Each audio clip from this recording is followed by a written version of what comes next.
ಹಿರಿಯ ನಟಿ ವಹಿದಾ ರೆಹಮಾನ್ ಅವರು ಪ್ರತಿಷ್ಠಿತ ದಾದಾ ಸಾಹೇಬ್ ಫಾಲ್ಕೆ ಪ್ರಶಸ್ತಿಗೆ ಆಯ್ಕೆಯಾಗಿದ್ದಾರೆ.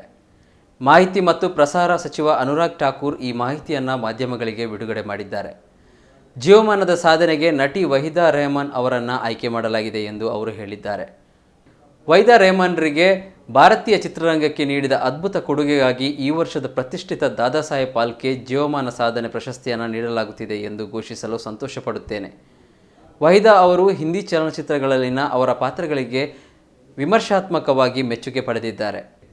ಅವುಗಳಲ್ಲಿ ಪ್ಯಾಸಾ, ಕಾಗಜ್ ಕೆ ಫೂಲ್, ಚೌದವಿ ಕಾ ಚಾಂದ್, ಸಾಹೇಬ್ ಬೀವಿ ಔರ್ ಗುಲಾಮ್, ಗೈಡ್, ಖಾಮೋಶಿ ಮೊದಲಾದವು ಪ್ರಮುಖವಾದವು ಎಂದು ಅನುರಾಗ್ ಠಾಕೂರ್ ಟ್ವೀಟ್ ಮಾಡಿದ್ದಾರೆ. ಪದ್ಮಶ್ರೀ ಮತ್ತು ಪದ್ಮಭೂಷಣ ಪ್ರಶಸ್ತಿ ಪುರಸ್ಕೃತರಾದ ವಹಿದಾ ಜಿ ಅವರು ತಮ್ಮ ಕಠಿಣ ಪರಿಶ್ರಮದಿಂದ ಅತ್ಯುನ್ನತ ಮಟ್ಟದ ವೃತ್ತಿಪರ ಶ್ರೇಷ್ಠತೆಯನ್ನು ಸಾಧಿಸಬಲ್ಲ ಭಾರತೀಯ ನಾರಿಯ ಸಮರ್ಪಣೆ, ಬದ್ಧತೆ ಮತ್ತು ಶಕ್ತಿಗೆ ಉದಾಹರಣೆಯಾಗಿದ್ದಾರೆ ಎಂದು ಹೇಳಿದ್ದಾರೆ.